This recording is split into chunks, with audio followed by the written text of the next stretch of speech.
When you think of the best tag teams of all time, you might think of names like the Rock and Roll Express, FTR, the Road Warriors, the Midnight Express, the Dude Busters, the Young Bucks, Patterson and Stevens, all of which look like totally believable teams. But not all teams are so iconic. Hell, we even did a list of WWE teams you forgot were champions. Who could possibly forget the classic tag team of Kenzo Suzuki and Rene Dupree? But what if we go another level deeper? What about the combinations that don't even seem real? Forget dream teams, these are fever dream teams. Most of these combos only wrestled together once, meaning if you were not watching live or in person, you would probably need convincing to believe that these teams were even a thing. But hey, that's what this list is for. I'm Tempest, hailing from partsFUNknown, and these are 10 teams you won't believe have wrestled together.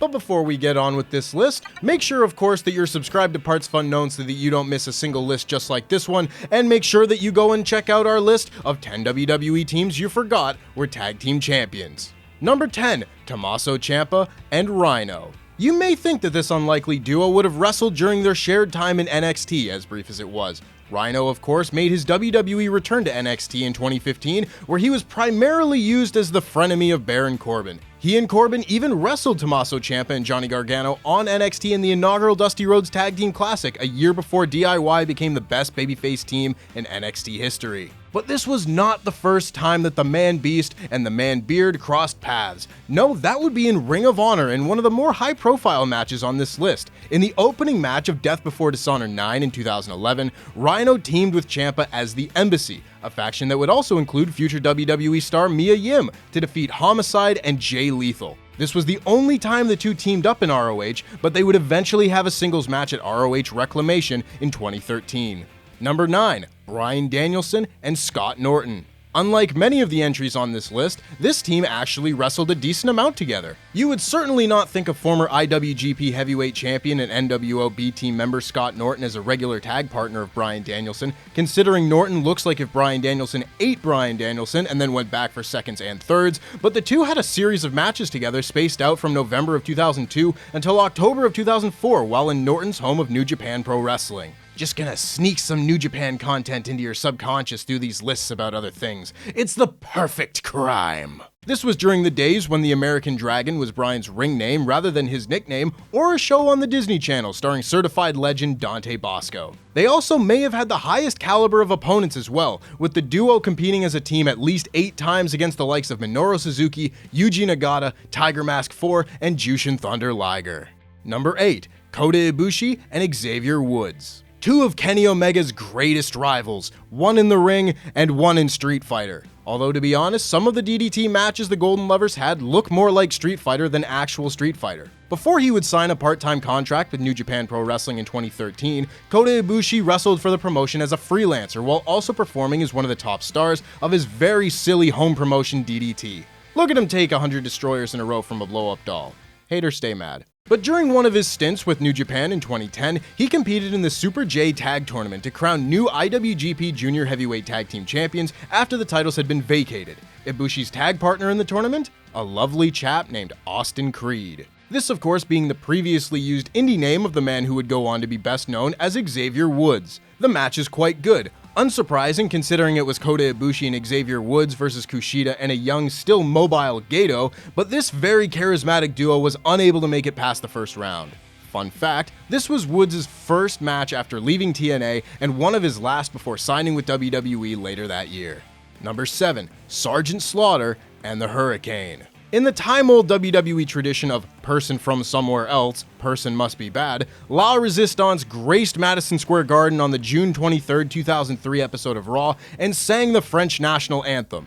Poorly, according to editor Terry, as WWE cut to commercial. When they returned from commercial, they were still singing, which is not unusual according to editor Terry, who tells me that the song is up to 5 minutes long. Sort it out, France. But who would it be to defend the honor of America, an honor that did not need to be defended because people from other places can be patriotic without it being a smear campaign against America, but the Hurricane? He said that he had a partner who could take care of these two maggots, and in walked former WWF champion Sergeant Slaughter, who received a standing ovation from the MSG crowd. The match isn't much of anything. Hurricane hits a big crossbody to the floor and Sarge locks in the Cobra Clutch only to be clocked with a tag belt and beaten. This was also the show where Triple H forced Kane to unmask, so sorry MSG.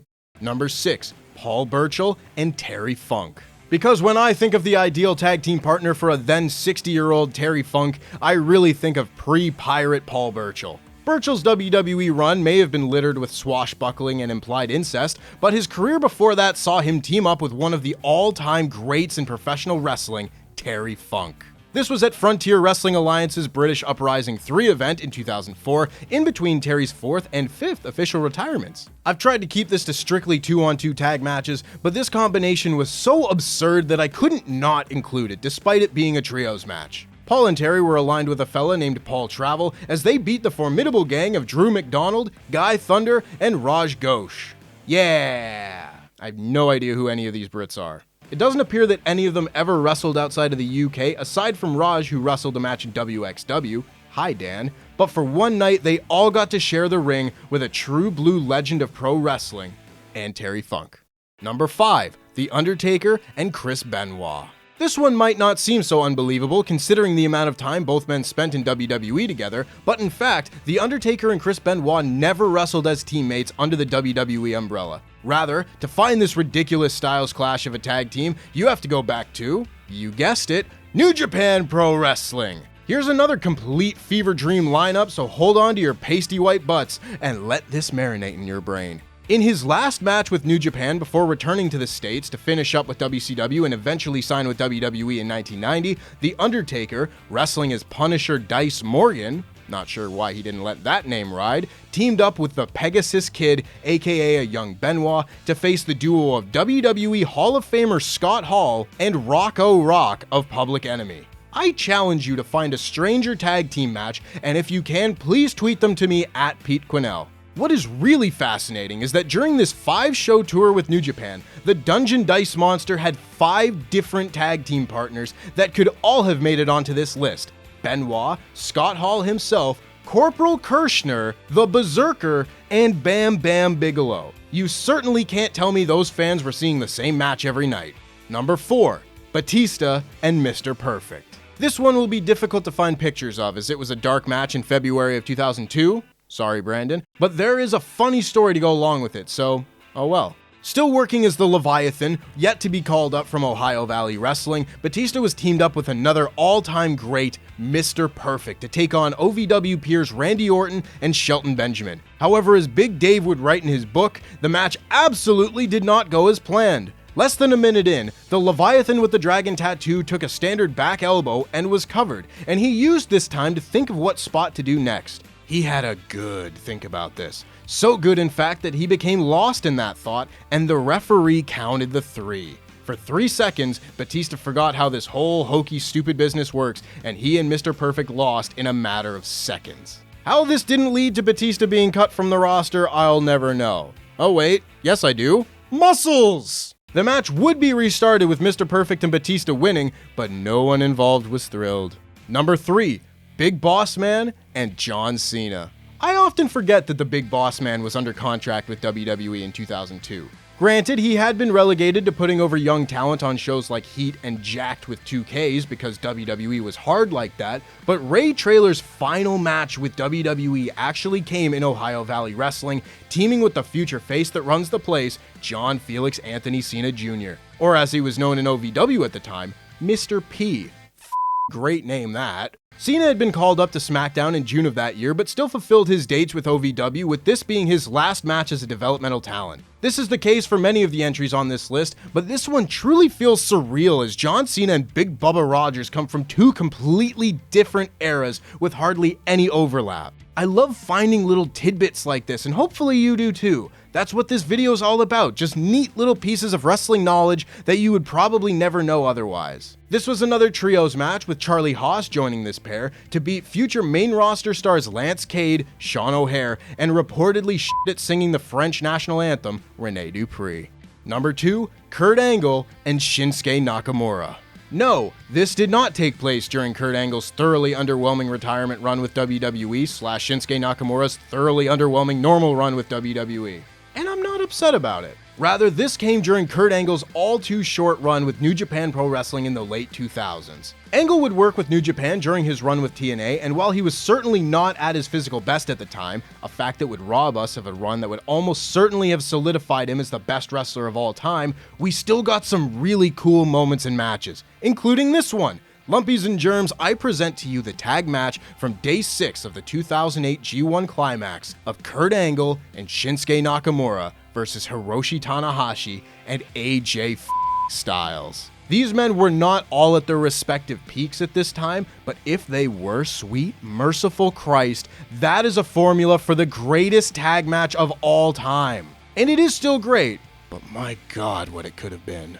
And number 1, Kenny Omega and Heath Slater. That's right, the best wrestler in the world, and Kenny Omega. Many will, but some may not know that once upon a time, Kenny Omega was under a WWE developmental contract and working in Deep South Wrestling. He hated it and very nearly quit the business before realizing wrestling can be fun, and he didn't need to spend his career listening to Bill DeMott and Bob Holly pretend to know how to train wrestlers. Hell, when Kenny started making waves in New Japan, WWE themselves added one of his matches to the Hidden Gems section of the WWE network. Frankly, I can't imagine any Deep South match has been watched more at this point. But among the many highlights of this Deep South run, like losing to Vladimir Kozlov and losing to Matt Striker, was teaming with the man who may or may not have had kids at this point, Heath Slater. Their opponents, this dude named Derek Nelkirk, whose biggest claim to fame appears to be being eaten by Bobby Lashley while dressed as Paul Heyman's security the week after December to Dismember. He's one of them. Look at him go. And Mike Knox, a longtime member of the ground floor of the WWE Monster Tier List. And alright guys, I'm not kidding, I just learned this. Derek Nelkirk and Mike Knox's tag team name was Team Elite. I feel like I just found the origin of all elite wrestling. You truly heard it here first, folks. And that's our list. Make sure, of course, that you subscribe to partsFUNknown so that you don't miss a single wrestling list just like this one. And make sure to check out our list of 10 WWE teams you forgot were tag team champions that's floating around on the screen right here.